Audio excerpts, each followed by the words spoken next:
Hello my dear SSC examinees 2026। আমরা English first পেপারের test paper solve করতেছিলাম। অনেকগুলো স্কুলে টেস্ট পেপার আমরা সলভ করেছি এবং বর্তমানে আজকে আমরা SOS হারমিন মেইনার কলেজ ঢাকা এর টেস্ট পেপারটা সলভ করব। যারা আগে ক্লাসগুলো দেখে আসতে পারো তাহলে তোমাদের বুঝতে আসলে সুবিধা হবে। চলো আজকের টপিক আমরা শুরু করি।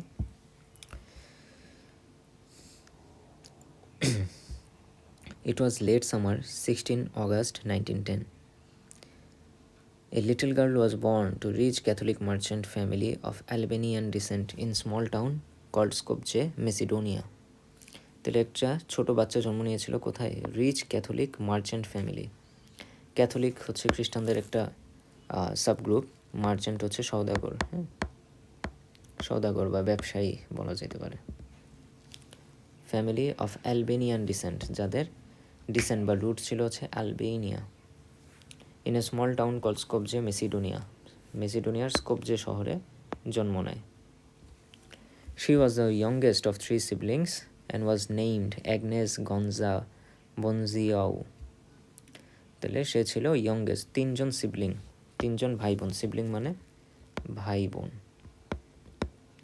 3জন ভাই বোনের মধ্যে সে ছিল সবচেয়ে ছোট, ইয়ংগেস্ট। অ্যান্ড ওয়াজ নেইমড, তার নাম দেওয়া হয়েছিল Agnes গঞ্জা বনজাইও। Who could imagine at that time that this little girl would one day become the mother of humanity, loving and serving the poorest of the poor? কে ভাবতে পেরেছিল যে এই ছোট মেয়েটাই একদিন হয়ে যাবে মাদার অফ হিউম্যানিটি, দেন হচ্ছে loving and serving the poorest of the poor, যে গরিবদের চেয়েও গরিবদের সে সেবা করবে, সাহায্য করবে। Yes, we are talking about none other than Mother Teresa. অবশ্যই আমরা মাদার তেরেসার কথাই বলতেছি। At the age of 12, she heard a voice from within that she urged her to spread the love of Christ. At the age of 12, 12 বছর বয়সে she heard a voice from within, সে তার নিজের মনের মধ্যে এক ধরনের আওয়াজ শুনতে পায়, that urged her to spread the love of the Christ, যেটা তাকে বলে ক্রাইস্টের ভালোবাসা বা যীশু খ্রিস্টের ভালোবাসা পৃথিবীতে ছড়িয়ে দেওয়ার জন্য। She decided that she would be a missionary. At the age of 18, she left her parental home. তাহলে সে ডিসাইড করে, সে সিদ্ধান্ত নেয় সে একজন মিশনারি হয়ে যাবে। মিশনারি মানে হচ্ছে সন্ন্যাসী,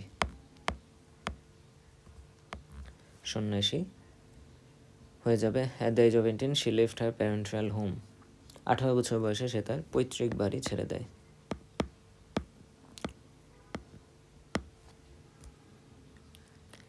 She then joined an Irish community of nuns called Sister of Loreto, which had missions in India. তারপর সে একটা আইরিশ কমিউনিটি অফ নান মানে হচ্ছে সেবিকাদের একটা আইরিশ কমিউনিটিতে যোগ দেয়, sister of Loreto, which had mission in India, যাদের মেইন কর্মক্ষেত্র ছিল ইন্ডিয়ায়। After a few month of training at the institute of blessed virgin Mary in Dublin, Mother Teresa came to India.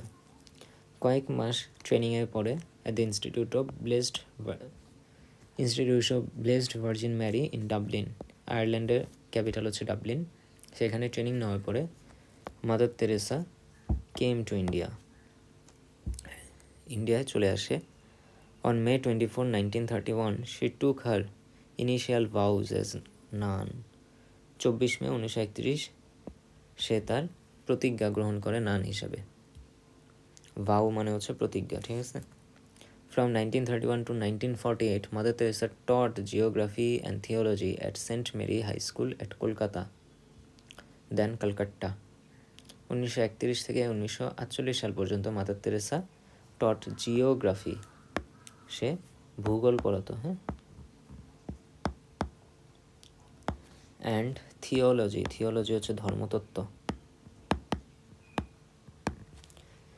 তাহলে সে ভূগোলের ধর্মতত্ত্ব পড়াইতো at Saint Mary High School in কলকাতার সেন্ট মেরি হাই স্কুলে।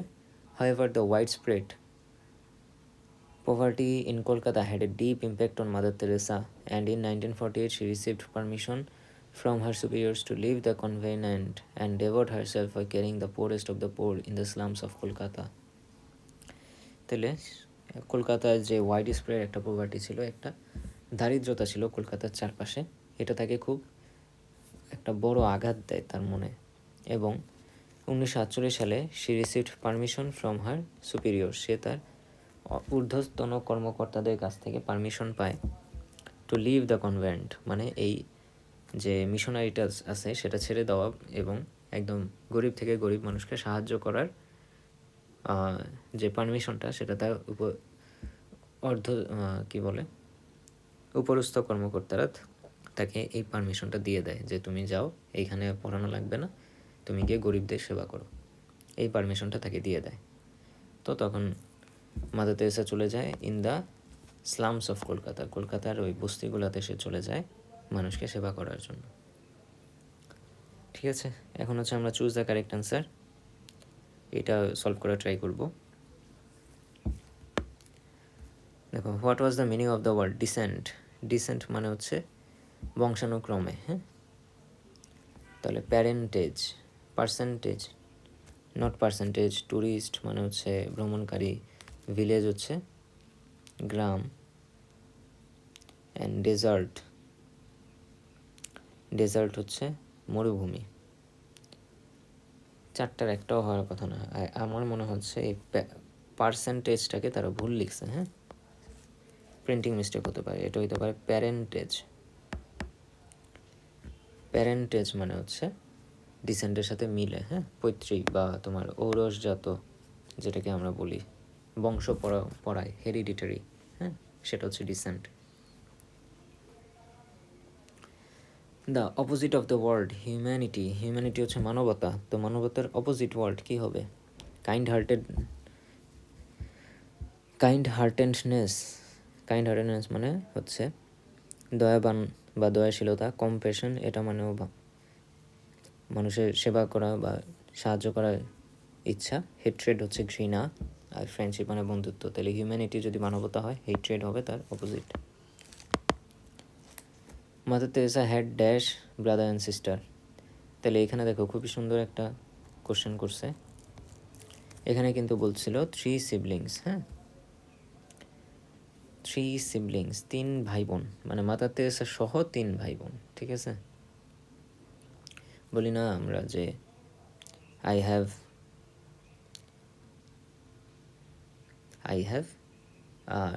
1 brother 1 sister, তাইলে 1 ভাই 1 বোন আছে আমি বাদে, হ্যাঁ।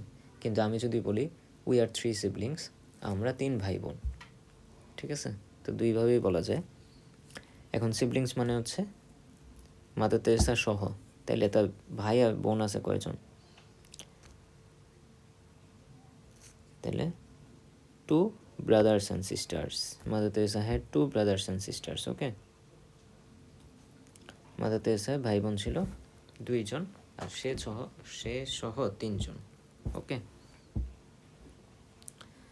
she became a nun dash, সে কত বছর বয়সে নান হয়েছিল? তাহলে দেখো, সে ফার্স্টে ডিসাইড করছে সে নান হবে, তারপর সে হচ্ছে একটা আইরিশ কমিউনিটি অফ নানে গিয়ে সে ট্রেনিং নিয়েছে। And on May 24, 1931 she took initial vows as nun. তাহলে সে নান হইছে, নানের প্রতিজ্ঞা নিছে, নানের শপথ নিছে সে হচ্ছে 1931 সালে। ওকে, তাহলে বুঝতে পারছো, আমাদের যে অনেকে আছে মেডিকেলে পড়ে কিংবা নার্সিংয়ে পড়ে, তাদের কিন্তু ওই ভর্তির সময় একটা প্রতিজ্ঞা নেওয়ানো হয়, হ্যাঁ, যে আমি ডাক্তারি পেশা বা নার্সিং পেশায় থাকবো, এই সেবা করব। এই প্রতিজ্ঞাটা সে যেদিন নিছে সেদিন থেকে হচ্ছে সে নান হয়েছে। ঠিক আছে, she dash when she was 18, 18 বছর বয়সে সে কী করেছে? তাহলে এখানে দেখি, at the age of 18 she left her parental home, সে তার বাবার বাড়ি ছেড়েছে। তাহলে she left Macedonia, came to India, become heard a voice within or went to Dublin. তাহলে শি লেফট মেসিডোনিয়া, সে মেসিডোনিয়া ছাড়ছিল 18 বছর বয়সে, তারপর সে আয়ারল্যান্ডে গিয়েছে, ডাবলিনে, সেখানে গিয়ে সে ট্রেনিং নিয়েছে এবং ট্রেনিং নেওয়ার পরে সে ইন্ডিয়া আসছে। Mother Teresa join dash in 1931, 1931 সে কি জয়েন করছে? St. Mary High School in Kolkata. Okay. The Sister of Loreto, no. The Institute of Blessed Virgin Mary, no. St. Mary High School in Kolkata. এখানে সে join করছে as a teacher. Where did she take training, সে কোথায় training নিয়েছে? এই যে initial month of training at Institute of blessed virgin Mary in Dublin. Dublin আয়ারল্যান্ডে সে হচ্ছে ট্রেনিং নিয়েছে। তাহলে এখানে সরাসরি যেহেতু ডাবলিন অপশনে আছে, আমরা ডাবলিনকে রাইট দিব। এবার আসো answer the following question. What do you know about Mother Teresa family, Mother Teresa family সম্পর্কে তুমি কী জানো? আমরা এখান থেকে লিখব যে হার family was rich Catholic merchant family and of Albanian descent in a small house called Skopje, Macedonia. Why did she went to become a missionary? সে কেন missionary বা সে কেন সন্ন্যাসী হইতে গেল? তাহলে at the age of 12 she heard a voice from within that urges to spread her the love of the Christ. So she decided to become a missionary. Okay, এতটুকু। What was the reason behind her coming to India? সে কেন India আসছে? তাহলে Mother Teresa wanted to spread the love of the Christ by serving the poorest of the poor. তাহলে mother Teresa ক্রাইস্টের লাভ বা যীশু খ্রিস্টের যে ভালোবাসা সেটা মানুষের মধ্যে ছড়িয়ে দিতে চাইছে কিভাবে? গরিবদের সেবা করার মাধ্যমে। এর জন্য সে ইন্ডিয়া চলে আসছিল এবং যেহেতু সে হচ্ছে সেন্ট ম্যারি হাই স্কুলে জয়েন করছে অ্যাজ এ টিচার, এর জন্য তাকে ইন্ডিয়া আসতে হয়েছে। In 1948 she received permission from her superior to leave the convent. What did she take such decision? Why did she take such decision? Explain in 2 to 3 sentences. তাহলে 2 থেকে 3 সেন্টেন্সে এটা লিখতে হবে এবং এটা মোস্টলি বানিয়ে লিখতে হবে। আমাদের প্যাসেজে এটার ডিরেক্ট অ্যান্সার নাই। তাহলে আমরা কি লিখতে পারি? সে কেন কনভেন্ট ছাড়তে চায়? তাহলে আমরা এইভাবে লিখব যে Mother Teresa decided to leave the convent in order to spread the love of the Christ to the poor, because Mother Teresa was teaching in India and there was widespread poverty all over Kolkata. This poverty of the people and the poor condition of their health struck a blow in her mind. তার মাইন্ডে আঘাত করে। এই কারণে Mother Teresa wanted to heal the poor people of the slum in Kolkata. তাহলে কলকাতার বস্তি মানুষদের সেবা করার জন্য মাদার তেরেসা কনভেন্ট ছেড়ে দেয়। How is Mother Teresa known to the people of the world? People all over the world. আজকের যুগে মাদার তেরেসাকে কীভাবে চিন্তা করা হয় সারা পৃথিবীতে? তাহলে Mother Teresa is called the mother of humanity, loving and serving the poorest of the poor. তাহলে আমরা এভাবে লিখতে পারি যে Mother Teresa is known as the mother of humanity who spread the love of the Christ to the poorest of the poor people. Okay. She is considered as the icon of humanity. তাকে হিউম্যানিটির icon হিসেবে ধরা হয়। তাহলে বুঝতে পারছো এই টপিকটা। তাহলে আমরা আজকের ক্লাসে মোটামুটি শেষ করি। পরের ক্লাসে হচ্ছে আমরা 3, 4 আর বাকি যেই টপিকগুলো আছে ওগুলো কমপ্লিট করবো ইনশাল্লাহ। তাহলে কারো কোনো কনফিউশন থাকলে কমেন্ট বক্সে জানাও এবং কোন সাবজেক্টে ক্লাস দিলে তোমাদের জন্য সুবিধা হবে সেটাও আমাকে জানাবা। সবাইকে